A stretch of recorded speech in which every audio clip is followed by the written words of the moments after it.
అడిగిందంటే నేను ఇప్పుడు 3,000 కోట్లు 4,000 కోట్లు కావాలి అంటే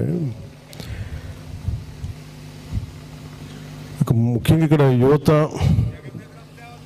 అండ్ అలాగా అంటే వాళ్ళందరూ ఇప్పుడు గత ప్రభుత్వం కూడా రావడానికి ఇవన్నీ ఫైనల్గా ఎక్కడ ఆగుతున్నాయో చెప్తాను మీకు చాలా సింపుల్గా. ఇవన్నీ బోల్డంత సైంటిఫిక్ డేటా ఉంది, బోల్డంత పరిష్కార మార్గాలు ఉన్నాయి. ఓకే, దీన్ని జరగడానికి కరెక్ట్ చేయడానికి ఈరోజు డబ్బులు ఉన్నాయి, కానీ కనీసం 2 సంవత్సరాలు పడుతుందా మేడం?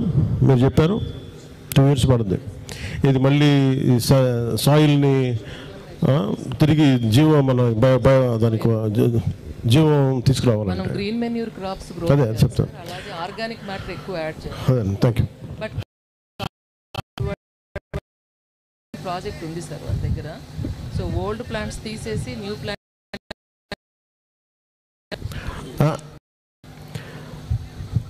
నేను మీకు ఒక పరిష్కార మార్గం ఇదేదో మొదటి మీటింగ్ వచ్చి ఇక్కడి నుంచి చెప్పి వెళ్ళిపోవడానికి మళ్ళీ నేను రావడం రాలేదు. ఏదో ఒక కంప్లీట్ కోనసీమకి సంబంధించి కొబ్బరి రైతాంగానికి సంబంధించి నేను ఒక శాశ్వత పరిష్కారం వెతికే దిశలో ఇది మొదటి ట్రిప్. ఇది మీరు అది నమ్మాలి.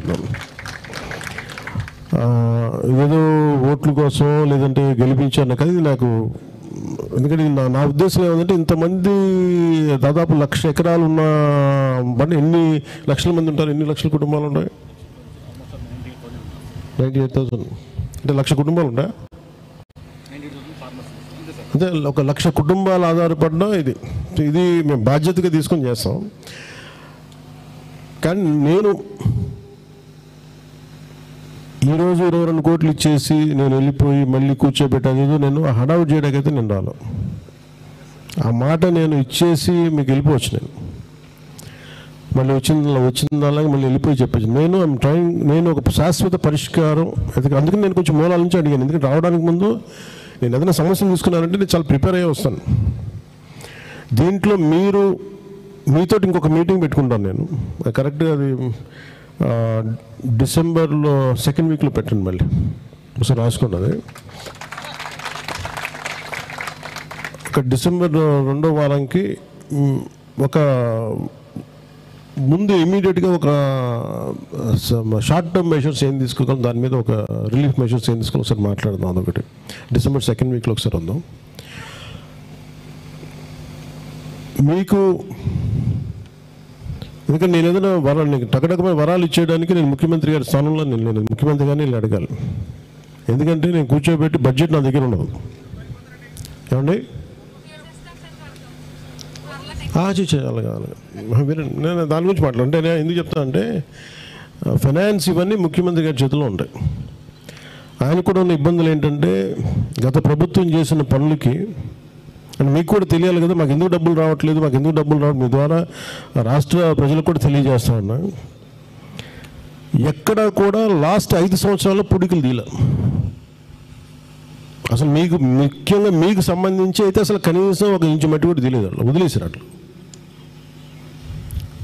అంటే డబ్బులు ఏం చేస్తారు, ఒకే పథకాలకు ఇచ్చుకోండి, ఇబ్బంది లేదు, కానీ పథకాలతో పాటు అభివృద్ధి, రోడ్లు ఇవన్నీ మర్చిపోయారు అందరూ.